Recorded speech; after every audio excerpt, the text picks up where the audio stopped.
નમસ્કાર બાળમિત્રો, યુટ્યુબ ચેનલમાં આપનું હાર્દિક સ્વાગત છે. આજે આપણે ભાગ નંબર 14 દાખલા નંબર 61થી 70નું સોલ્યુશન લઈને આવ્યા છીએ. તો ચાલો આપણે શરૂ કરીએ.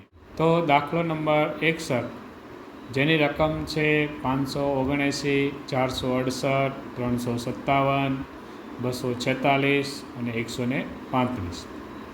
તો બાળમિત્રો, આપણે આમાં જોઈએ તો 579માંથી 468 બાદ કરીએ તો 111 થાય. આપણે પહેલાં કીધું હતું કે કોઈ પણ મોટી સંખ્યા હોય તો પહેલાં આપણે પહેલી બીજી સંખ્યાનો જે તફાવત છે જોઈએ, પછી બીજી ત્રીજી સંખ્યાનો તફાવત જોઈએ, એટલે આપણને અંદાજ આવી જાય કે આમાં કયા પ્રકારની પેટર્ન છે. તો અહીંયા આપણે જોઈએ તો -111 એટલે 111 બાદ કરીએ થાય છે એમાં. એવી જ રીતે 468 અને 357ની જો બાદબાકી કરીએ તો પણ આવશે -111. તો આના પરથી ખબર પડે કે અહીંયા -111 એવી રીતની પેટર્ન છે. એમ આપણે ક્રમશઃ કરતાં જશું તો 357, 246, 135 અને 135માંથી -111 કરશું તો આપણો જવાબ આવશે 24. બરાબર. આ રીતે સમાન સંખ્યાની બાદબાકીનો નિયમ આ દાખલાની અંદર આપેલ છે. દાખલો નંબર 62, જેની રકમ છે 5, 13, 29, 37, 53 અને પછી ખાલી જગ્યા. અહીંયા આપણે જોઈએ તો આ 5 ને 8, 13. 8નો વધારો છે 13 + 29 એટલે એમાં 16નો વધારો છે. અહીંયા આપણે જોઈએ તો 8ના બમણા થયા. અહીંયા પાછું અહીંયા આપણે જોઈએ તો 29 + 8 એટલે અહીંયા 37 છે, એટલે એમાં 8નો વધારો છે. એની પછીની સંખ્યા જોઈએ તો પાછા 37 ને 53 એટલે એમાં 16નો વધારો છે.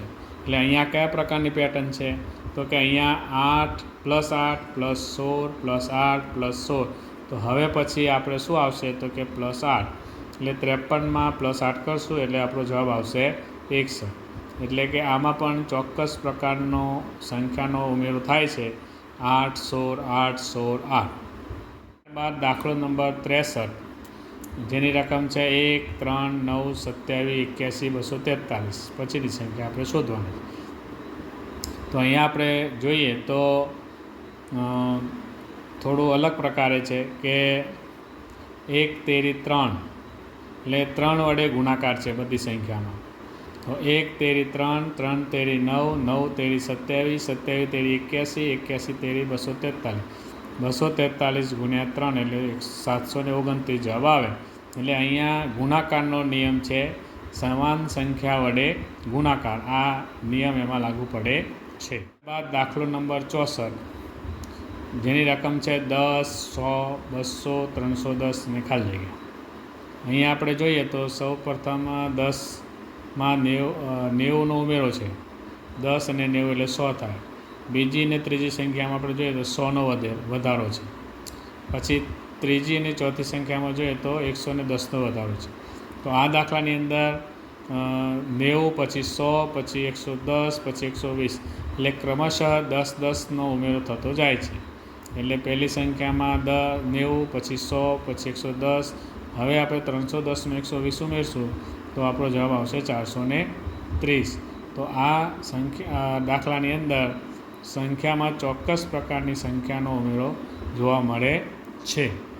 ત્યારબાદ આપણો દાખલો નંબર 65, જેની રકમ છે 21, 24, 30, 33 અને ખાલી.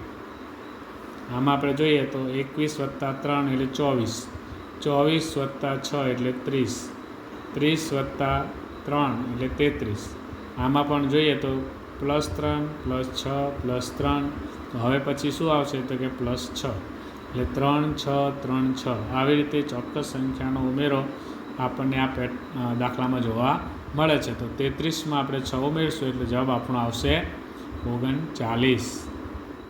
ત્યારબાદ દાખલો નંબર 66, જેની રકમ છે 3, 23, 43, ખાલી જગ્યા 83 અને 103.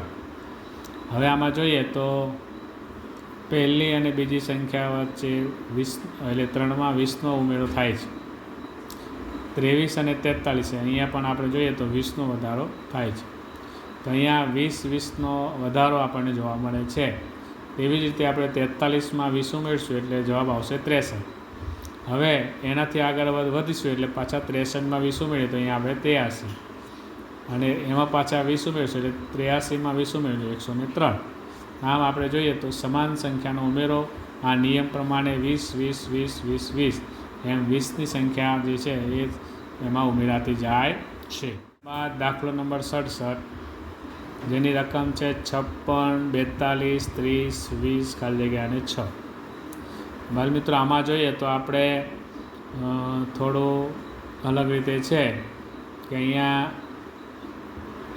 આ જે કહેવાય ને કે ઉતરતા ક્રમમાં અને અહીંયા પણ ઉતરતા ક્રમમાં એ તે ગુણાકાર છે.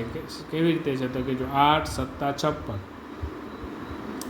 આ 42 છે એટલે 7 × 6 = 42, 30 એટલે 6 × 5 = 30, 20 એટલે 5 × 20. હવે આપણે જોઈએ ને તો 56 એટલે ક્રમશઃ ઘડીઓ છે 9, 8, 7, 6, 5, 4. તો હવે પછી 3 વડે આવશે. અહીંયા 7, 6, 5, 4 તો 3 એટલે 3 × 12. અહીંયા એવી રીતે ગુણાકારનો જે પેટર્નનો દાખલો છે આ, તો અહીંયા આપણે જોઈએ તો 3 × 12. પછી આપણે આગળ જઈએ તો 6 છે તો અહીંયા 3, પછી અહીંયા 2, અહીંયા 4 છે તો અહીંયા 3 એટલે 2 તેરી 6. આવી રીતે ક્રમશઃ ગુણાકારની પેટર્નનો દાખલો અહીંયા આપેલ છે. ત્યારબાદ દાખલો નંબર 68, જેમાં 125, 80, 45, 20 અને ખાલી જગ્યા. તો આમાં આપણે જોઈએ તો 125 ને 80 એટલે 45નો તફાવત છે. 80 અને 45 એમાં 35નો તફાવત છે. અહીંયા આપણે જોઈએ તો 45 પછી 35 એટલે 10 ઘટે છે. પછી એની સંખ્યા આવશે -25, 10 ઘટે એટલે તો 45માંથી 25 કાઢીએ એટલે 20, 20 પછી આવે 25 પછી આવે 15, તો 20માંથી 15 બાદ કરો એટલે આપણો જવાબ આવશે 5. તો આ દાખલાની અંદર ચોક્કસ સંખ્યાની બાદબાકીનો નિયમ એ લાગુ પડે છે. ત્યારબાદ દાખલો નંબર 69, જેની રકમ છે 6, 7, 5, 8, 4, 9, 3, 10 ખાલી જગ્યા અને ખાલી જગ્યા. હવે આ આપણે દાખલો જોઈએ તો મિશ્ર શ્રેણીનો દાખલો છે આ. તો એમાં પહેલી અને ત્રીજી સંખ્યા એટલે એમાં 6 અને -1 એટલે 1 માઇનસ થાય છે. 5 અને 4 એટલે 1 માઇનસ, 4 અને 3 એટલે આમાં -1, 3 અને એટલે હવે પછીનો જે આપણો જવાબ આવશે એમાં -1 કરશું એટલે અહીંયા જોઈએ તો 6માંથી 5 1 બાદ કરો એટલે 5, 5માંથી 1 બાદ કરો તો 4, 4માંથી 1 બાદ કરો તો 3. હવે 3માંથી 1 બાદ કરશું એટલે આપણો જવાબ આવશે 2. એટલે પ્રથમ એકાંતર શ્રેણીમાં જવાબ 2 આવશે.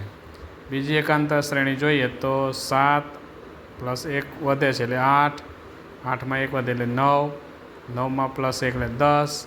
હવે પછી 10માં 1 ઉમેરશું એટલે આપણો જવાબ શું આવશે 11.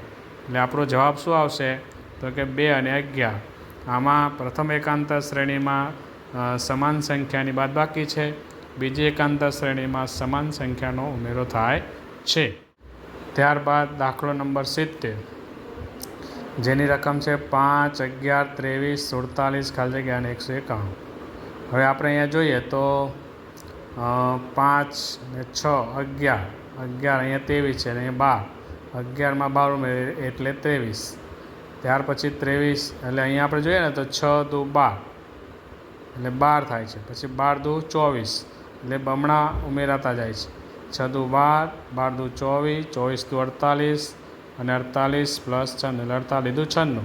આપણે આમાં જોઈશું તો 5 ને 6 11, 11 ને 12 23, 23 ને 24 47, 47 ને 48 95.